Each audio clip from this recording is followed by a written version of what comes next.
Welcome to the AMC podcast series. Today's driver is John Goss. There have been many drivers over the years who've won the Australian Grand Prix in the pre-Formula One era. There have been even more drivers who've won the Bathurst 1000. But there's only been one driver who's won both, and that driver was John Goss. In part one of a two-part episode, we're going to talk to John about his early racing career in Tasmania and how that took him to Australian absolute stardom. John, welcome to the studio. It's wonderful to have you here. Thanks, Ray. You started racing at a very early age, as most of us did. You started in the early 60s. I know that you ran in gymkhanas. I know that you ran in all sorts of club sport. But you started racing in a 48-215 Holden in 64 at Baskerville. What was it like? I mean, you must have been in your teens at that stage of the game.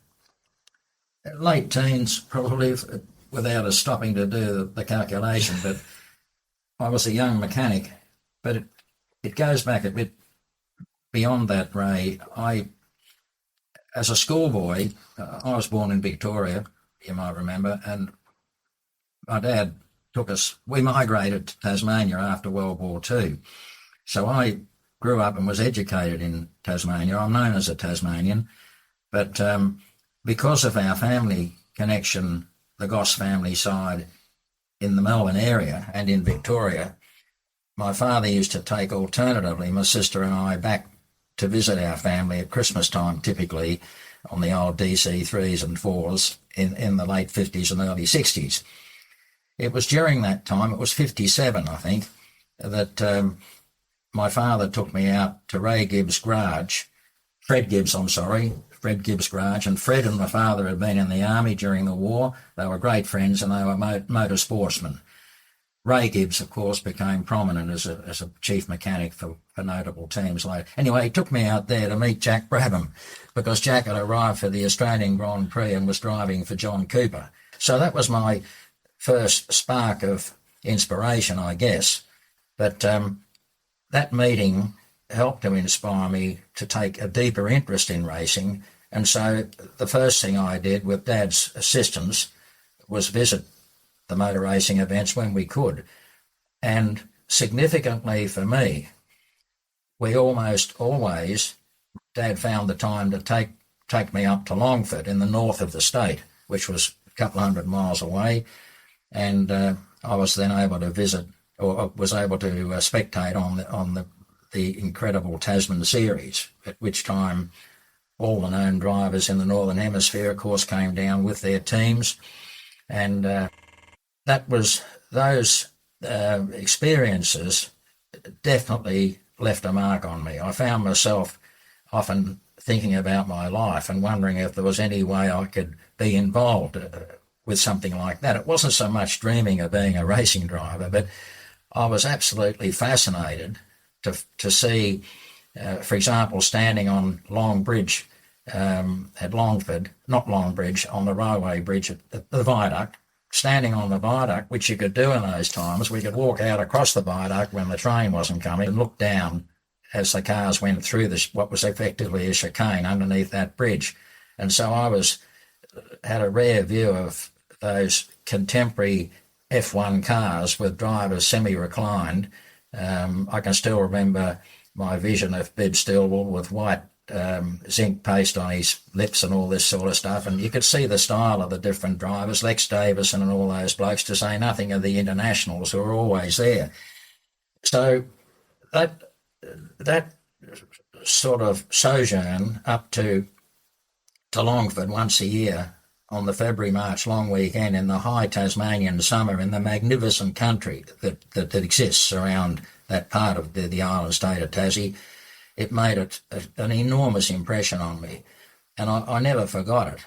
And I was inspired by that meeting. I was inspired above all by those visits to Longford, and at the same time, I built up an early model Holden, and I liked to tour all over Tasmania whenever often we'd leave Hobart and drive up to the north coast to get a hamburger just for something to do, and that'd be an overnight drive sort of thing, But I started to think that I could do some more modification on that car. I set it up as a touring car and get involved in motor racing. So the next thing that happened for me was that I was invited to attend a promotional evening put on by BP and the organisers of motorsport. They had an evening there and showed a lot of historic films, and we thoroughly enjoyed it, drank a bit of beer.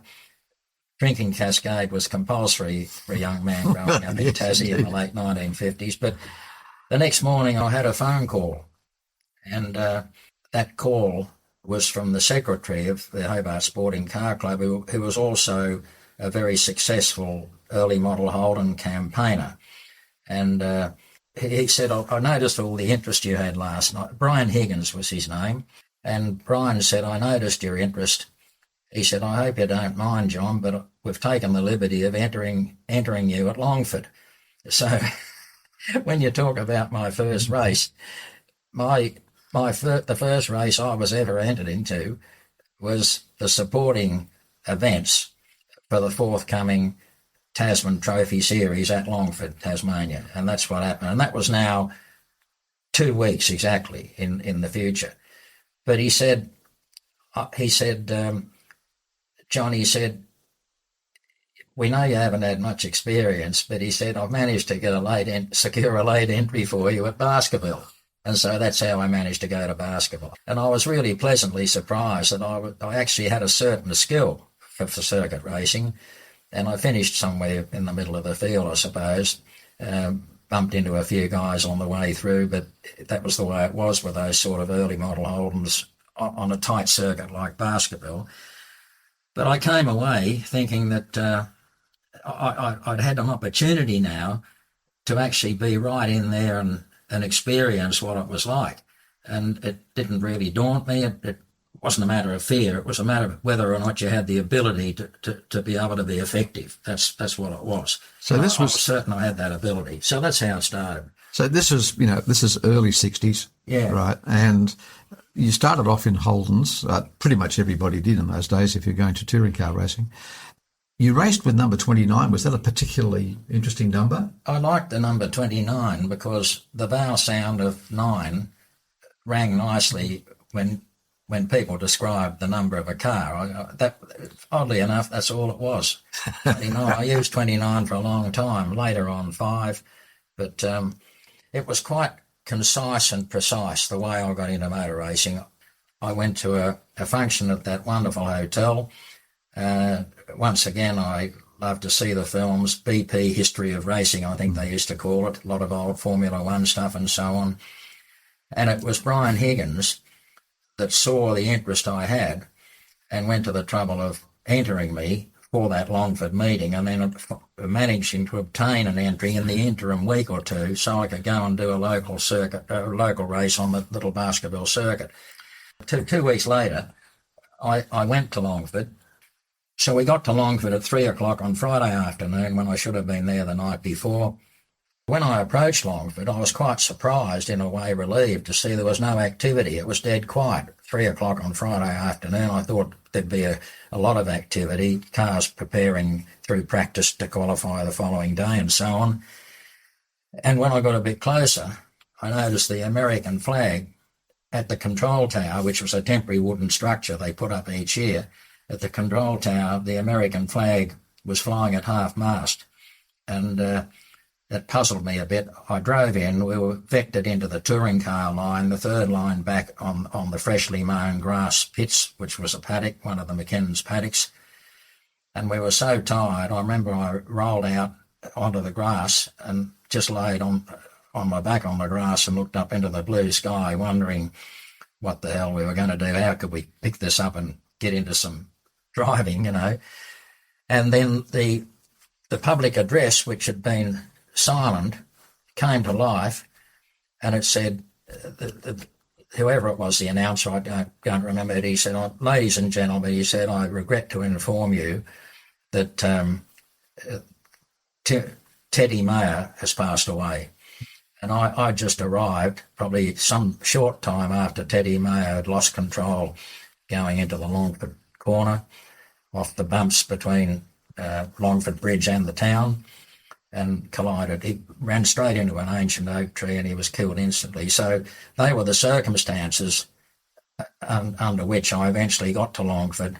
So our practice was at 7:30, but the unlimited motorcycles went on at 7 a.m.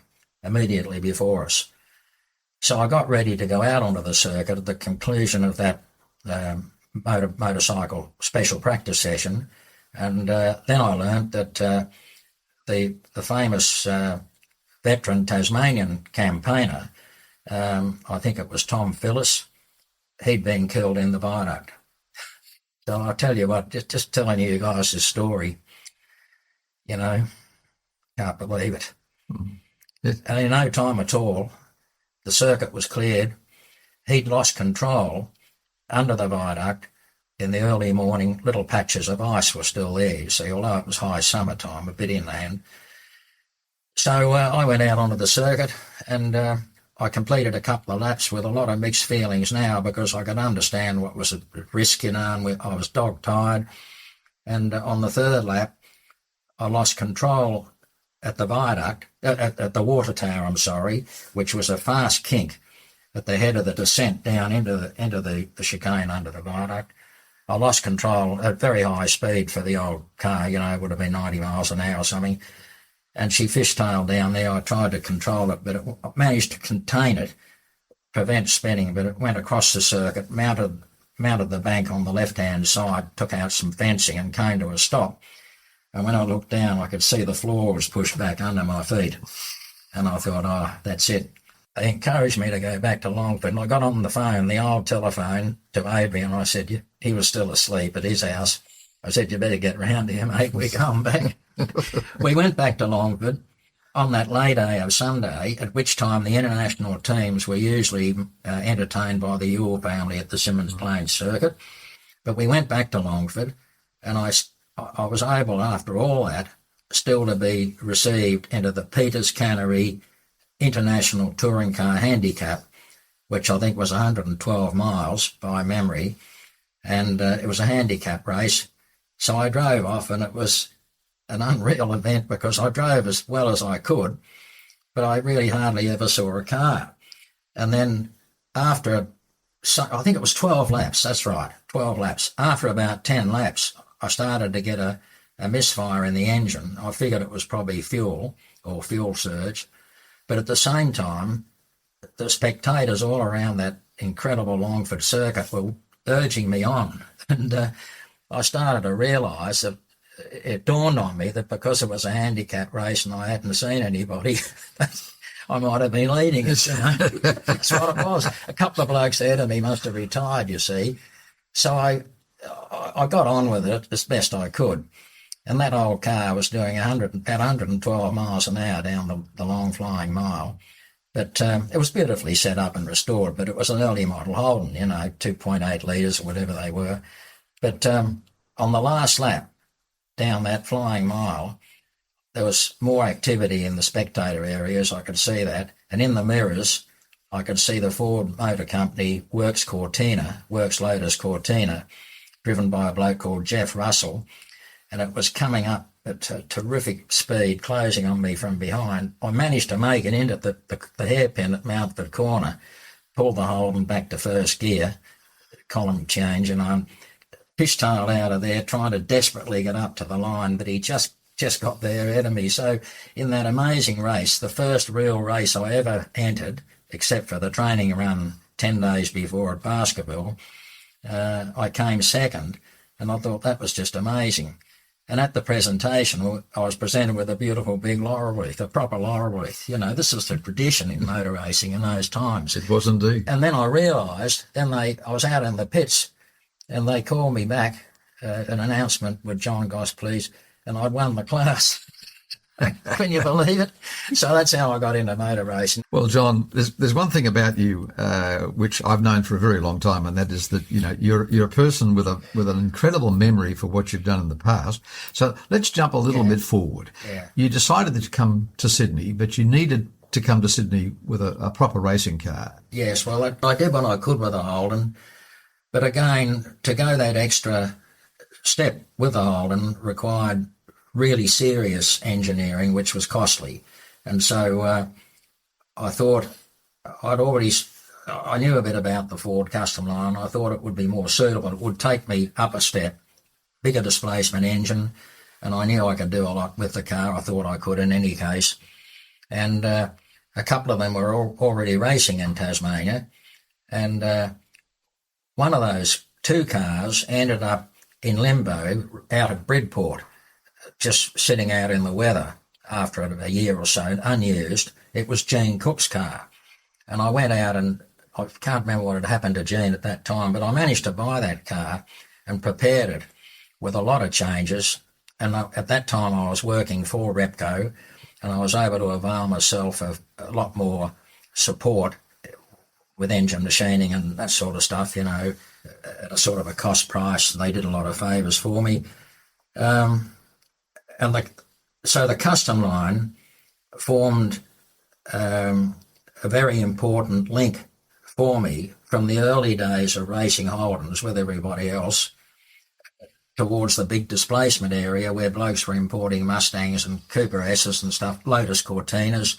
They were very fast in Appendix J, very difficult to compete with. But the Custom Line took me up to another level. And I remember that Custom Line at Longford, for example, it would come down that flying mile at 131 miles an hour, you know, and I was probably 20 or 21 years old then. I remember the second year I raced the Custom Line at Longford, I painted it track red, a Ford standard colour, and I remember I bought a red shirt to match it, that sort of thing. But I mean, the Custom Line was an important car to me, but once again, I found that there was such an interest in the Camaros and Mustang stuff being imported, blokes with a bit of money. And I thought the only way I can stay in this sport in a self-funded way is to design and develop a car which will take me into another class where I can hope to be more competitive. And that was the genesis of the Tornado project. So you brought the Tornado to Sydney. That was obviously a major move, a major lifestyle move, a major commitment, because at that stage of the game you were working for Repco in an engineering capacity. So as you said earlier, you know, you had their support in a sort of, if you would, in an internal sense. Yeah. And coming to Sydney allowed you to race, you know, on the mainland, right? I think you raced Oran Park, Amaroo Park, Bathurst certainly. Yeah, so I was working for Repco in Tasmania, Repco Brake Service, but the engineering division, they were the same company, of course, and they gave me a lot of help there originally, but the Repco phase you're referring to now was after I arrived in the mainland, and I came to the mainland. I wanted to go to Europe, and I knew I had to leave Tasmania, but that was all brought to a head again when you meet somebody. John McCormack in the pits at Symonds Plains one afternoon encouraged me to take the car. He said, you should talk. He said, I know the promoter of Winton, and he said, I'd like you to, I can't remember whether he introduced me, and that was Alan Horsley, before Alan came to New South Wales. I met Alan Horsley, and he encouraged me to bring the car to Winton and Hume Weir. Hume Weir I raced at, and a couple of weeks later at Winton for the Victorian Sports Car Championship in a car that I designed and built myself, and it was hardly fully developed. It was the form you remember, but it was still, I mean, it still had the Volkswagen gearbox, and later on I put a Mark V Hewland in it, you see, when you saw it racing regularly here in New South Wales. But so then there was a panic to get ready and find a way to get across Bass Strait in the ferry. I mean, a hell of an undertaking. I'd never done anything like that. But we were late in Melbourne because the ship was delayed, and I hurried up to the country circuit area, or, you know, the Winton, Albury area. Again, we should have been there during the week, but now it was Friday, Saturday. Alan received me, and we had a really baptism of fire, to say the least, on the Hume Weir circuit.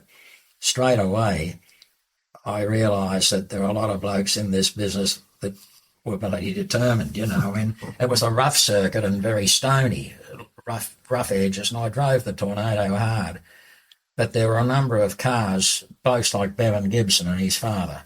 Poor Bevan died at Bathurst years later. they were so, and some of those cars, they partly followed, I found now travelling away, that some of those owners had followed the same idea that I had. The inline six-cylinder engine was a good solution, because twin cam Fords and stuff were costly and exotic, or Alphas, but the small capacity. So I couldn't see anything against building a car in it with an intermediate capacity range, which didn't really fit the cam's classes, but didn't affect us. And so there are a number of cars there at Hume Weir in country Victoria that had Holden and Falcon, not many Falcons, but a lot of Holden six-cylinder engines. So I had that baptism of fire, if you like, at Hume Weir. A couple of weeks later, we took it across to Winton. Now, this was the Victorian Sports Car Championship. It was a single event on the day, quite a long race. And I drove on with a Tornado all day long. It started from the back of the grid. They enabled me to practice to qualify for the event. But I drove up into the race, and I looked as though I was going to win it. The only thing ahead of me, there were a lot of good cars in there, but a lot of them had a bit of trouble. And in the later stages of that long race, I remember Bob Jane was ahead of me, and he was dominating the race in the Repco Elfin, and then he had a failure.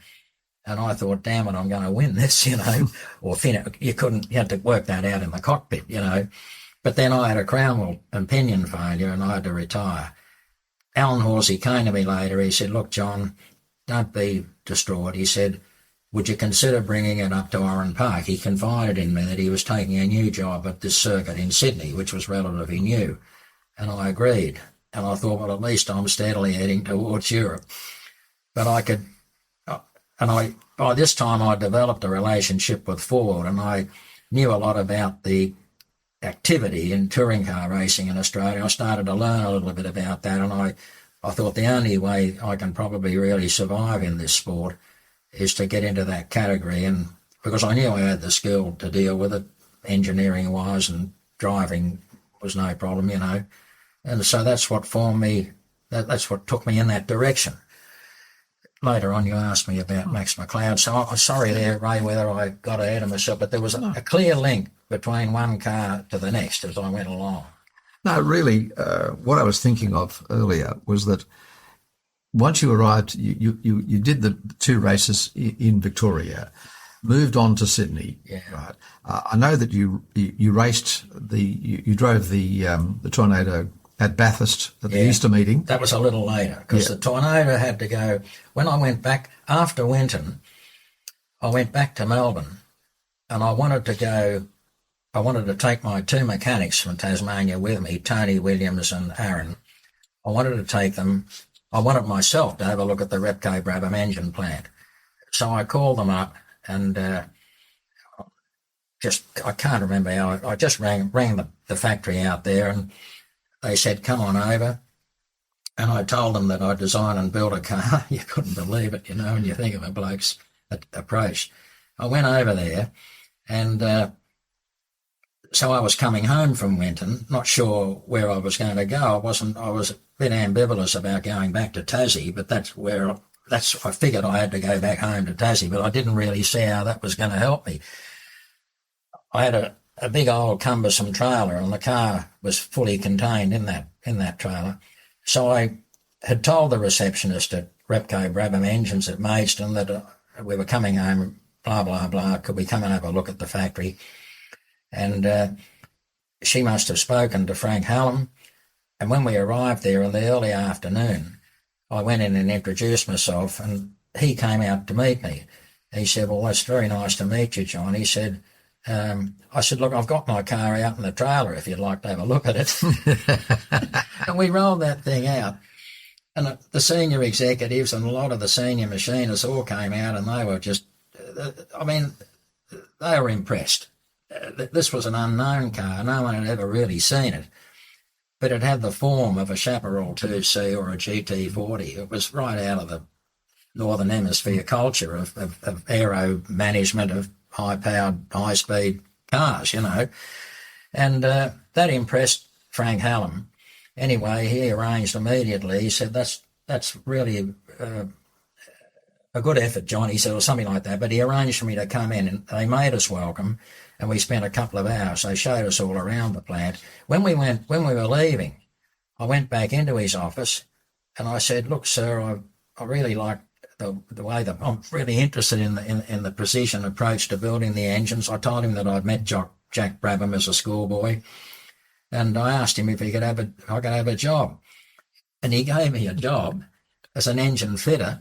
And I said, "What about my mechanics?" He said, "I think we can fit them in too." So we all got jobs at Repco Brabham. I mean, there's nothing like having front, is there? No. If you don't ask, you don't get. That's right. Well, you've got to have the reason to ask, and I had that. But that's the decision you got to make when you're on your own in life. And I've had to make that decision so many times. I had something unique there, and I'd created it myself. It was just terrific, you know. Anyway, that's how I came to work at Repco Brabham. I was there for probably a year, and then sadly and unexpectedly, the parent company, Repco Limited, decided they couldn't sustain their effort so far away in Europe because Walter Hayes had raised £100,000 sterling and provided that fund to Cosworth engineer, Keith Duckworth and Frank Coston. He provided that fund to Cosworth to develop an engine in the 3-litre formula for Formula One. That's how the DFV started. That was the origin of it. Now, once that had happened a year or so before, but once that engine got going, Brabham, as he won his second and third championships, he was competing. Everybody was competing with the DFV. The Ford engine was very reliable. And I can remember at Repco, we'd be building an engine for Jack. We'd have several engines and I wasn't senior in the engine building team, but I worked with John Mepstead, so I was right there. We'd often complete an engine, a 3-litre 60 series engine for Jack Brabham. We'd take it into the dyno cell, we'd struggle with it for a day, get it started up and everything else.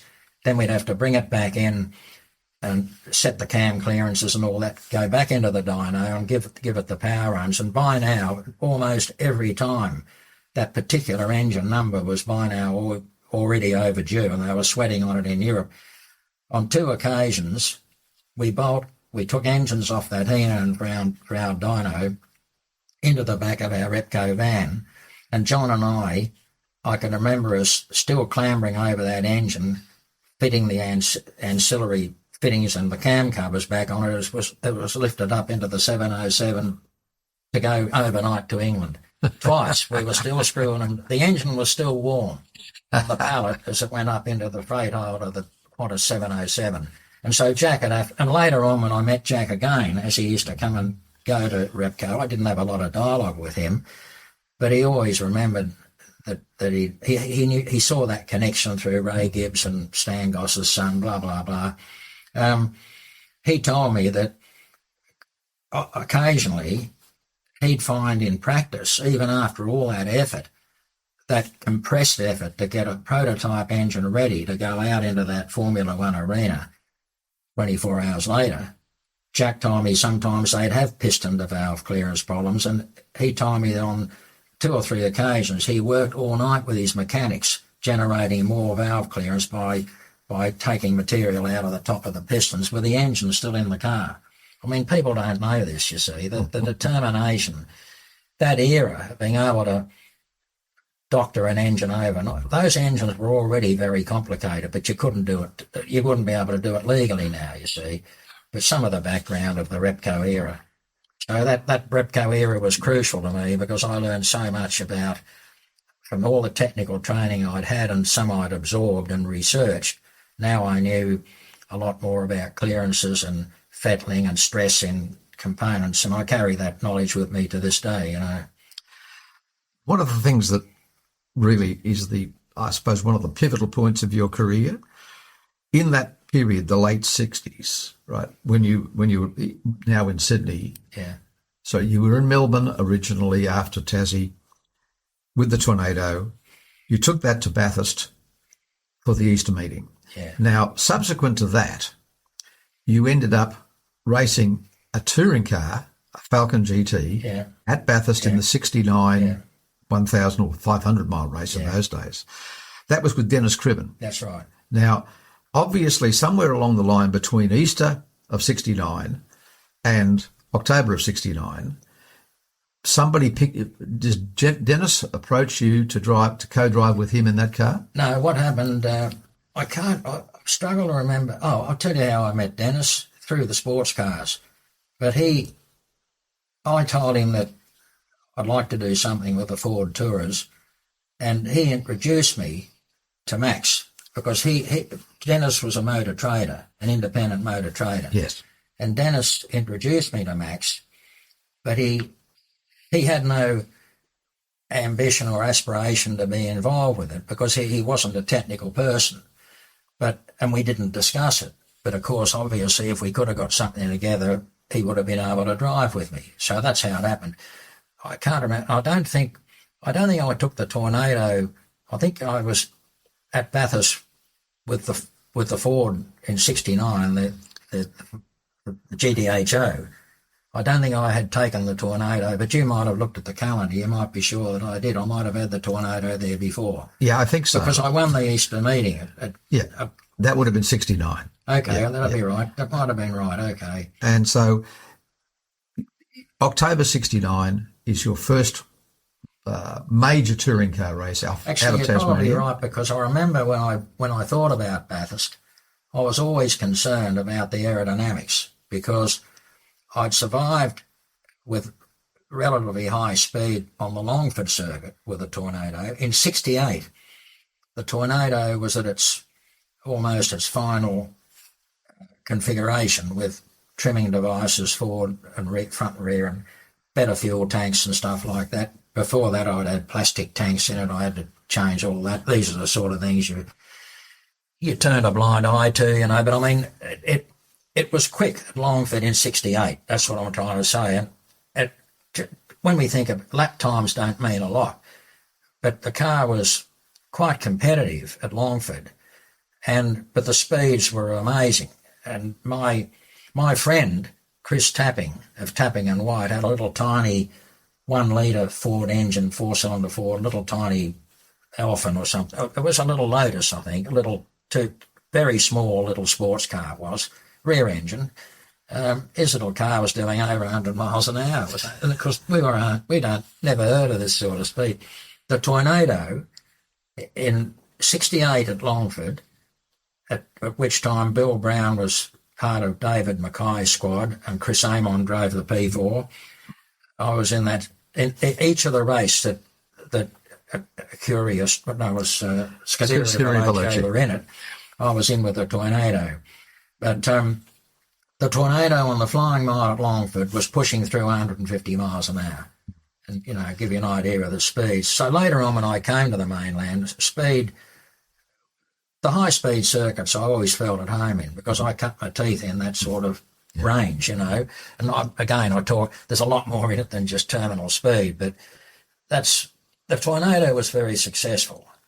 What we need to do really, I suppose, is from the point of view of history, we've got to make the jump now from sports car racing. Dennis introduced me to Max, and we had a lot of discussion, congenial discussions, usually at the end of the day in Max's office. And I undertook to prepare the car and drive it, and I already had a relationship with Ford, and I hoped that I could exploit that to an extent, to a modest extent.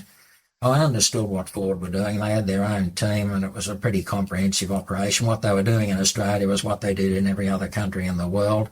It was the American, what was his name? Al Turner was running it, I think, for them at the time. But it was a Ford America style of operation. That's what I'm saying.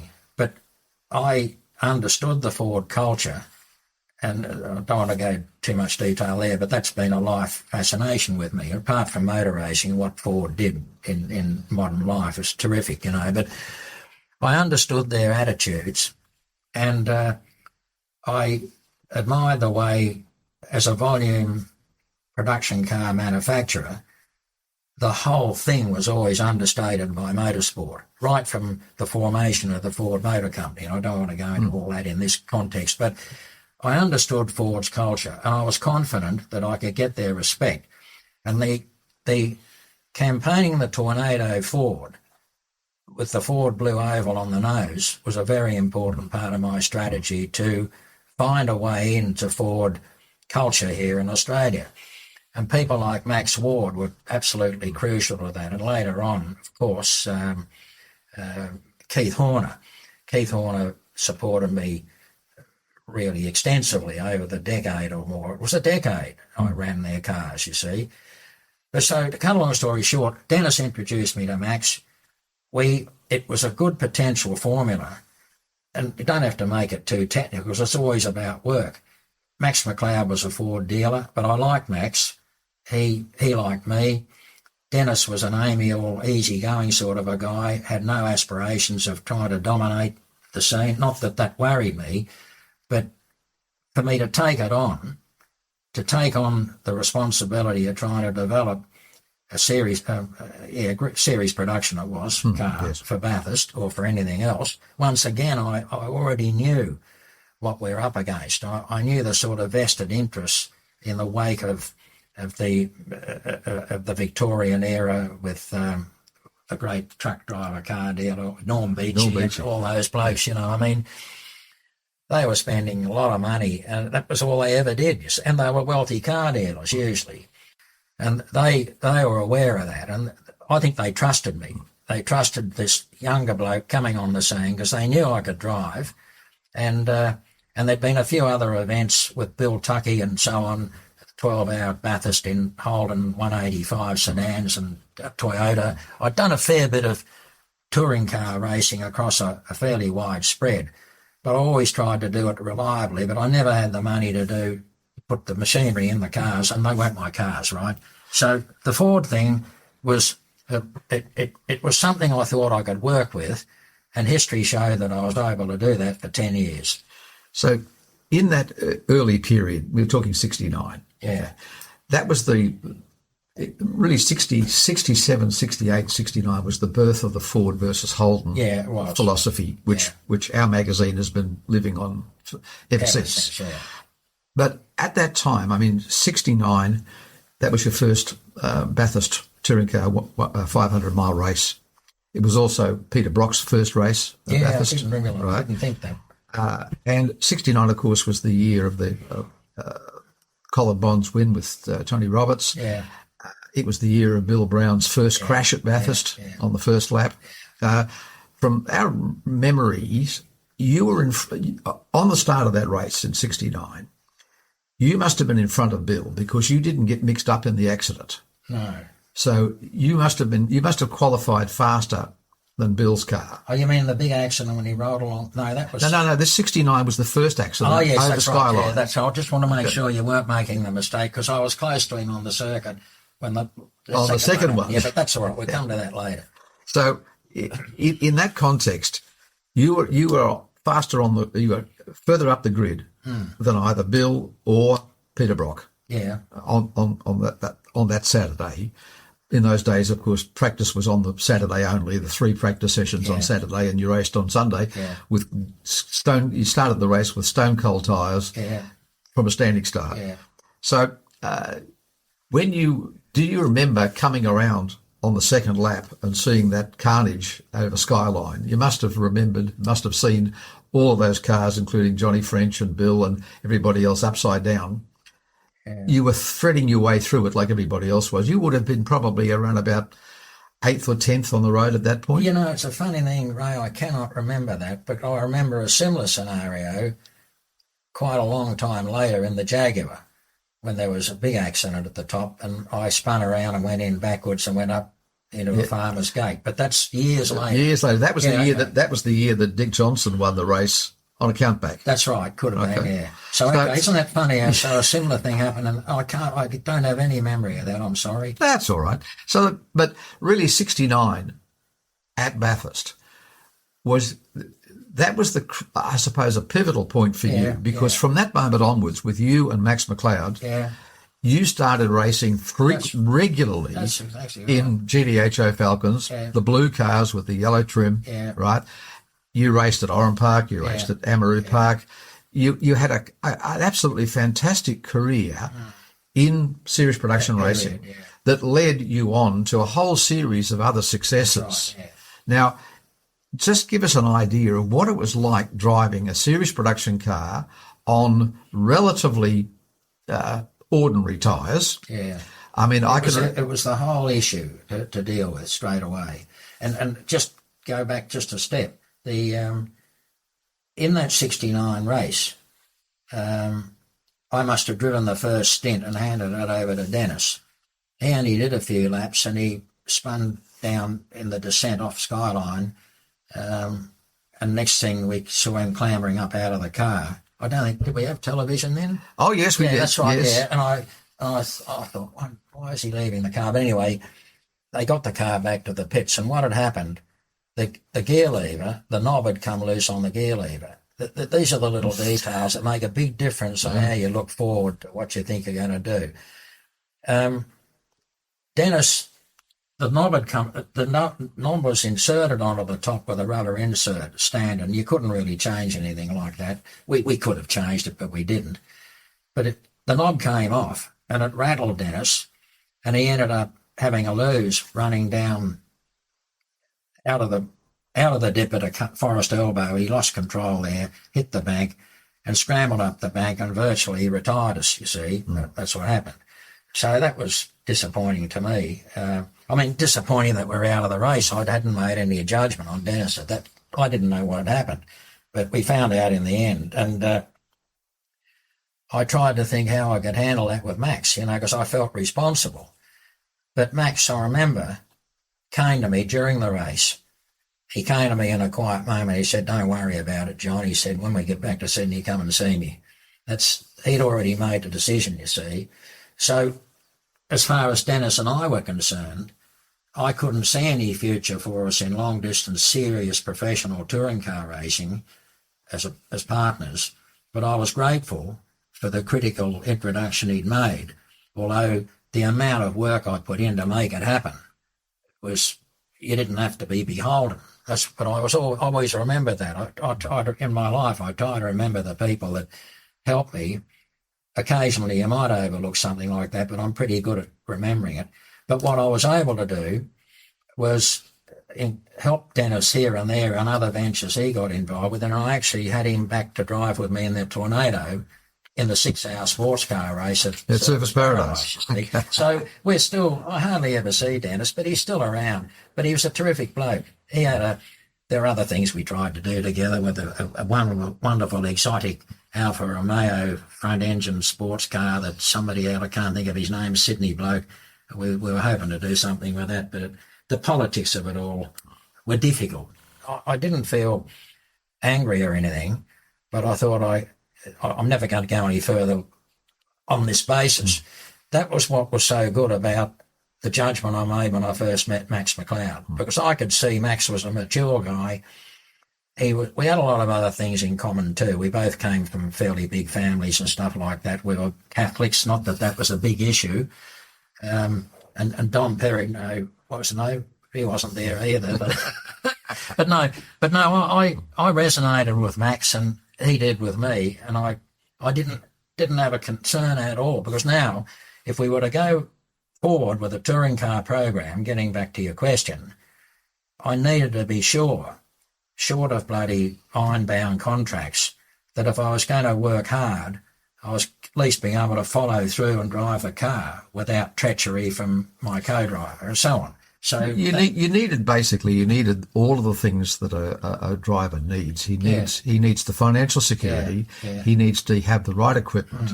He needs to be able to be sure that he can afford the parts that are necessary, the tyres, the whole 9 yards. But in that era, I mean, I can remember that era extremely well. You had the works guys, you had, the Alan Moffats, the John Frenches, there was the Holden guys, of which we know the Brocks and the Bonds. Yes, I remember. And there was also, I suppose, an entire range of interesting people who drove independent cars. Yeah, Freddie Gibson was a great example of that. I mean, Freddie and you were effectively privateers. Yeah. actually being not only competitive too, but also beating the works cars on many occasions. Right, Certainly in the Sydney races, Yeah, Amaroo, Oran Park. Yeah. Catalina was phasing out at that stage. Yeah, that's right. Right. So move on to 71. That's when you went to Bathurst with Bob Skelton. Yeah. Right. You finished ninth. You set the fastest lap of the race.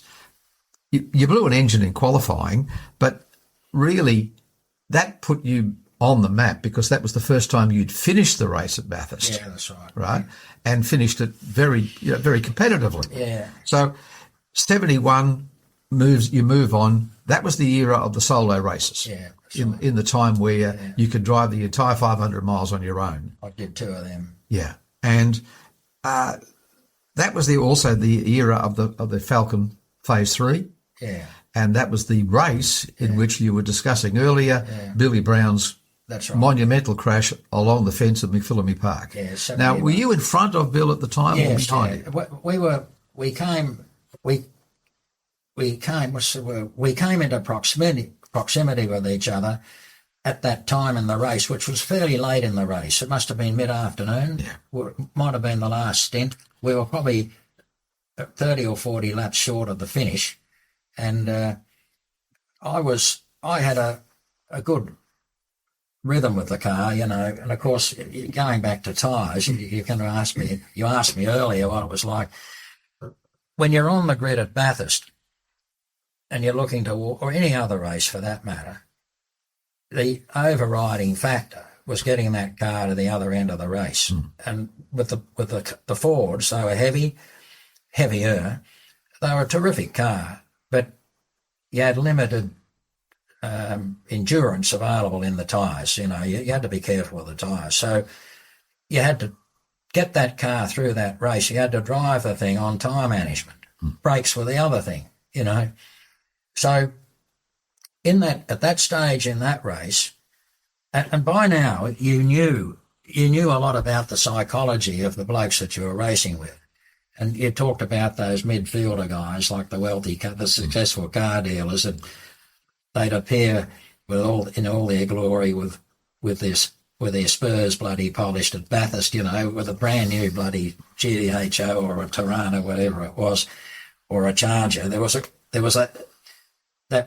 that intermediate level of competitors, and they were also full of ambition. Or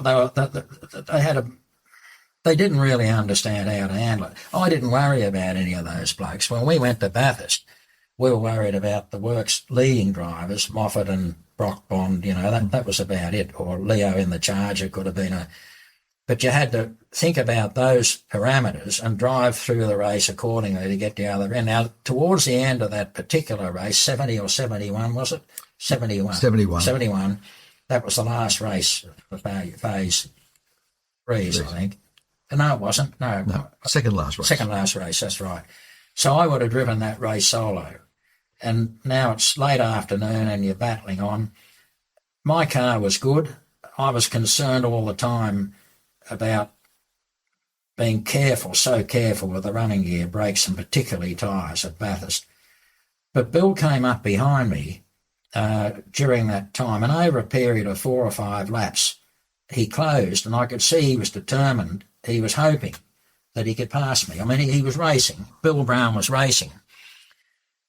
And Billy he was thinking, gee, how can I get past John, you know, because then somewhere in the mists of your vision, you're thinking, if I can get past him, it's all about getting closer to the front of the race, you know.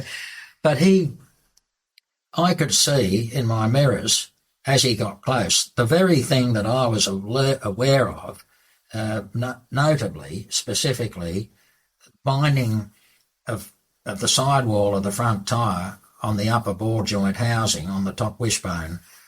That was something that was always a hazard with the big Fords, and you didn't want to be damaging a tyre like that. In a high-speed corner, I knew the consequences if that tyre failed, just like that. Anyway, Bill he came into my mirrors, and even at a distance, I could see along the top of the mountain there was a faint trail of blue smoke off the laden side of the front of the car, right-hand front, as he was cornering to the left. And as he got closer, he became more determined. He was more inspired, perhaps. Other aspects of the way his car, the what's the word, the motions of it on the road, I thought he's really trying hard now. He got closer and closer, and as he got closer, the smoke trail off the right-hand front tyre was even worse. This went on for quite a long period of time, probably 5 or 6 laps, 20 minutes, half an hour. That was when he came into the range of my mirrors. But the closer he got, the more obvious it became. I had no way of letting the pits know, you see, and if he had got closer, I would, and he was quite close, but I would have eventually tried to make some signals to him from car to car. But before that could happen, he was quite close as we went along the top of the rate of closure was quite constant. It was gradual, but he was fairly close behind me when the accident happened. And it didn't surprise me that it happened, but I knew the consequences of it. And next lap round, of course, I saw the car was just about in 2 pieces, and I was worried straight away. I wondered if he'd survived, you know. Didn't know the answers to all of those till we got to the end of the race. But that was my reflection. And I could never discuss that with Bill, but it was a stupid thing he did. And the other thing was getting down to the engineering of it. I mean, I was using the 1045-14 front tyre, Goodyear tyre, and a higher profile, more of a baggy rear tyre. Most of those blokes at that second level, David Mackay's interests in racing and Billy driving for him and all that sort of stuff, and a hell of a lot of those privateers, they were using a more readily available Goodyear tyre, and it was a higher profile front, and it was probably even more susceptible to moving. And they wouldn't, their mechanics, they'd have been once-a-year mechanics, prepared those cars for them, with a few exceptions, veteran mechanics that knew a bit about it. There were a lot of little things you had to do to the front suspension of the Falcon to enable it to run at that sort of level without having a tyre failure from tyre being cut on the suspension. So that was just what I can remember of it, you know. But he was a great bloke, Bill Brown, and I had a great experience going right back to 68 at Longford where we first met, you see, when he was driving for David in the P4. And Spencer, the same, you see, the two of them, we became, don't see them enough really, but Bill's gone now, of course. I had to send a message back from England for his ceremony and shame, you know. Moving on to 72, that was a really big year for you because you won your first major race, the Sandown 250, probably the biggest win so far. And then you went to Bathurst. You qualified on the front row with the yellow car. Pole position. Absolutely. We dominated that race. We dominated that race for about 150 laps. You'd have to look. Just a little bit short of 161. Yeah, you know, I took pole, and I remember I was awarded 10,000 for pole position. That was the wisdom of Ivan Stibbard, you see. Stibbard he knew how to provide the incentives for us to make those. Not that I went up there to get pole to get 10 grand, but it was a bloody big help. Big help, I'll say. But to get pole position in front of the two works teams in the Bathurst 1,000 it was now. Yeah. No, it was the 500, wasn't it? Yeah, it was still the last year of the 500. That's fine. Now I was on pole position. Second last year. That was, and later on I took provisional pole in the Jaguar 11 years later, but that was a hell of a wake up to the establishment. We put her on pole, and the background to that was that I had with me, talking about the relationship with drivers, I had with me now a man who I felt he was like my brother, Kevin, you see. Kevin and I were just, there was never an issue with anything. He understood the responsibility I had, and I trusted him with his ability and skill. Anyway, look, I was on pole position, but when that race started, I steadily drew away, and all day long, if you look carefully at the results, you'll find that we're always in front.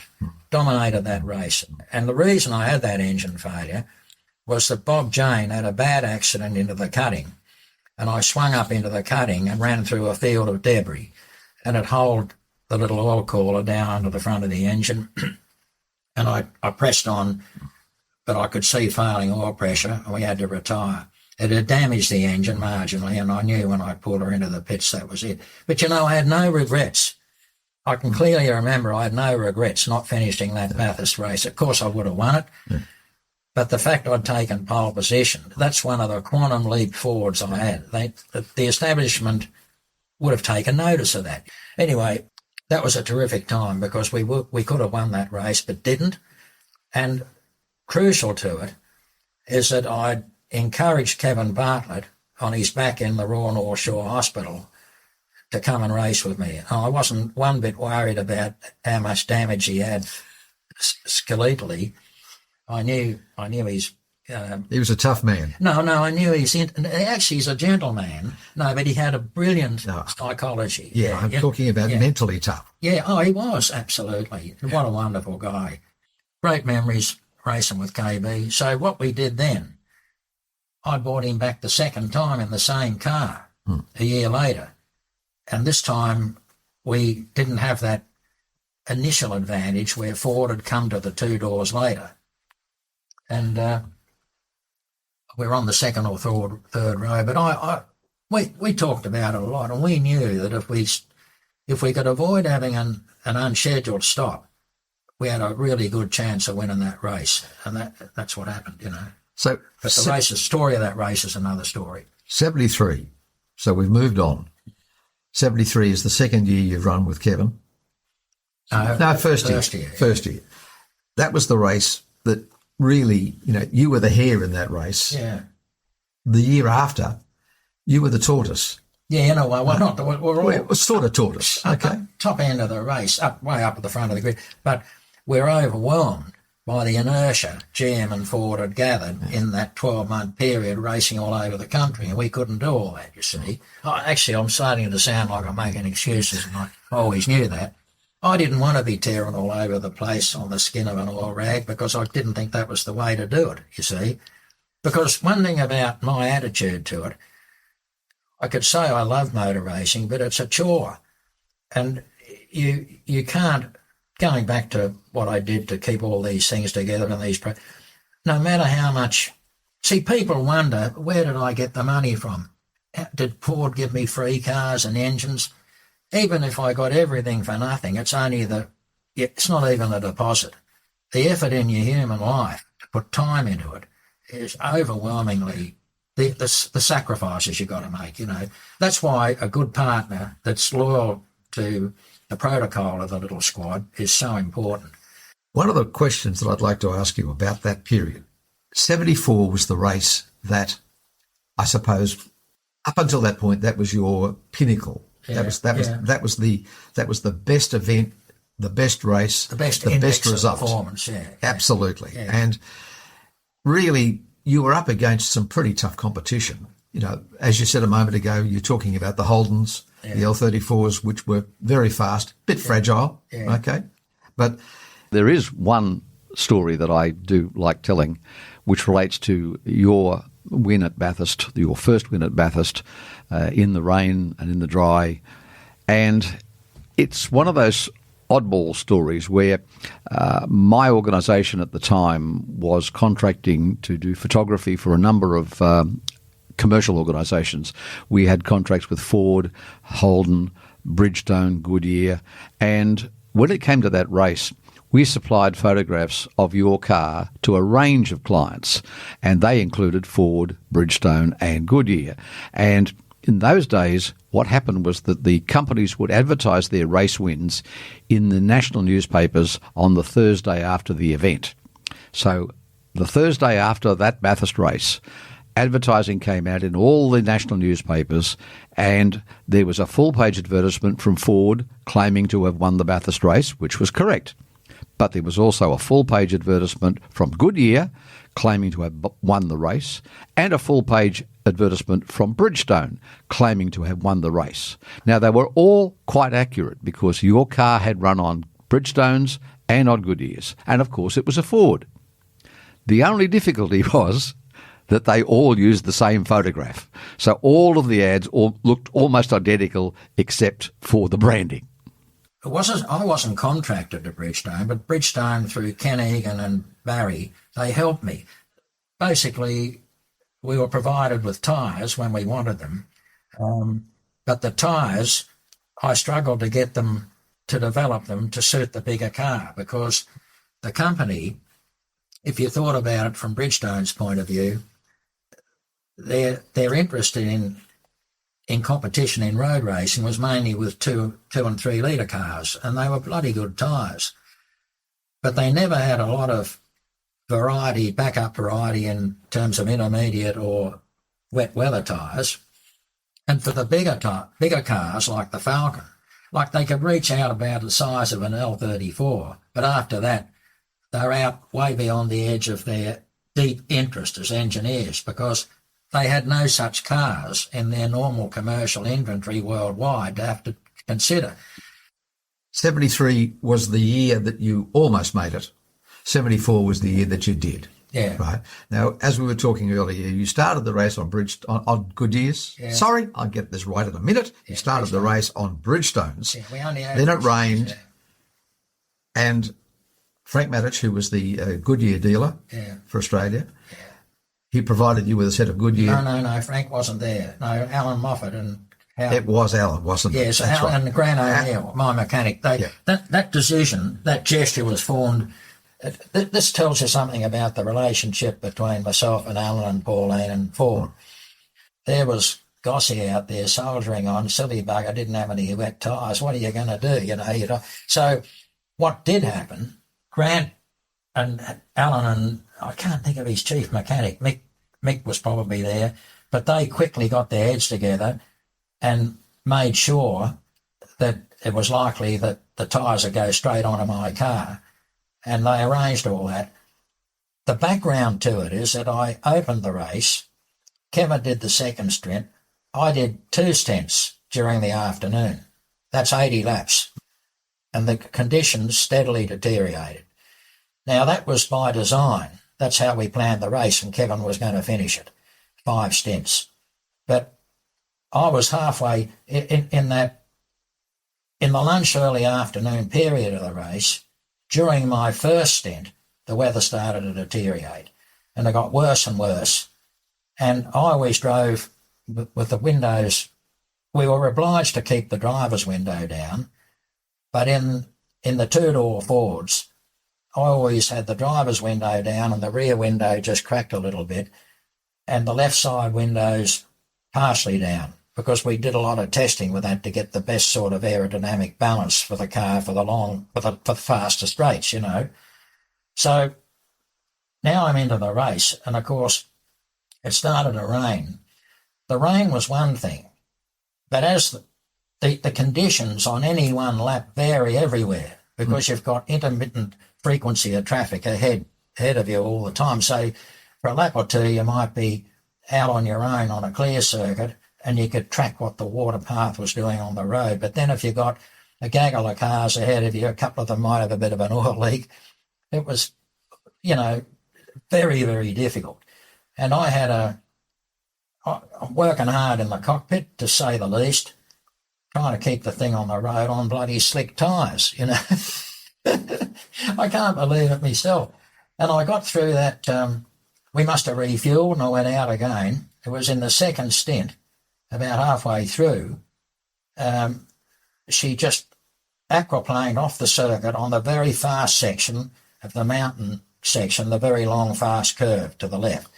And I just lost grip at the front, and she just inched across the road. I couldn't do anything about it. I tried to bear with it, but the right front tyre, we went onto the verge, going pretty quick, The right front wheel collided with an embedded culvert, and I knew what had happened straight away and expected that the tyre would be gone. Big bang, of course, controlled it and kept going.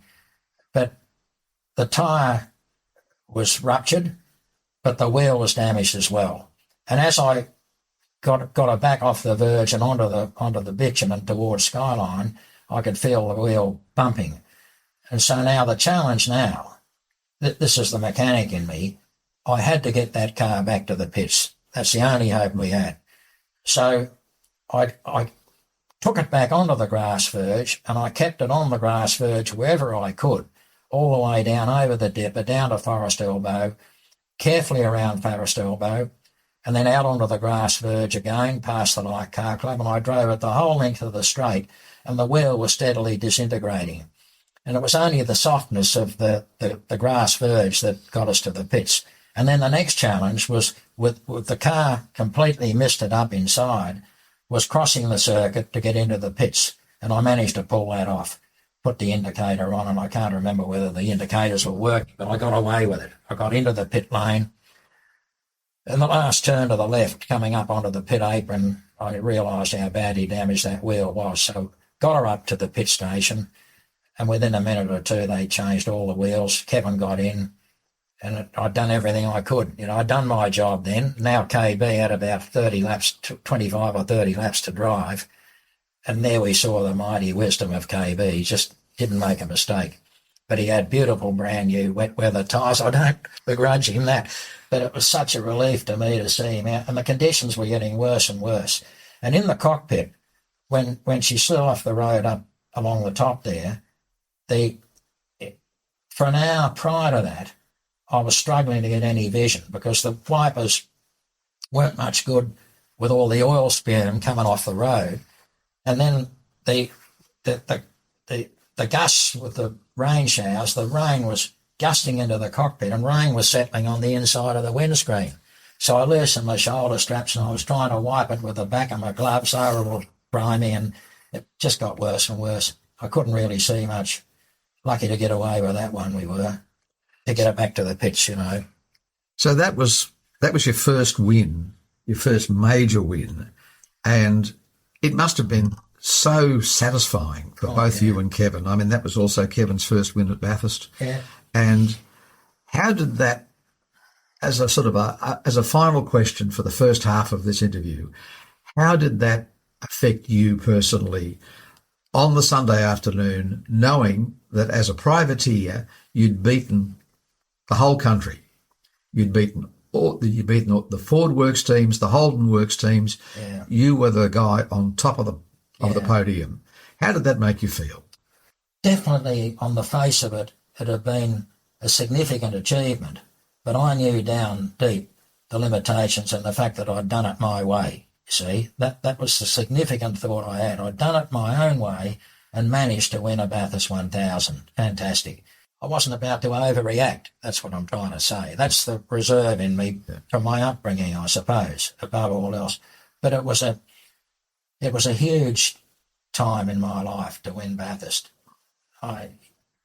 John, I think what we'll do now is we'll wind it up on part one. We've got a long way to go in this interview. There's quite a few more years and quite a few more wins to talk about. Yeah. But I'd like to thank you very much for coming in today, to talking to us, to being so honest about your past. It's been an absolute treat listening to you. And we'll start again in a few moments. We'll talk about part two. Thanks, Thank you, Ray. John. Great, thanks. Well, friends, that's the conclusion of another episode of the Australian Muscle Car Magazine podcast series. We hope you enjoyed the tales contained herein and look forward to seeing you again soon. In the meantime, be sure to check out musclecarmag.com.au for news stories, news and galleries from the Muscle Car Vault. We add them weekly, as well as brand new digital issues as soon as they become available on the newsstand. Thanks for listening, and as always, safe driving and happy reading from the team at Australian Muscle Car Magazine.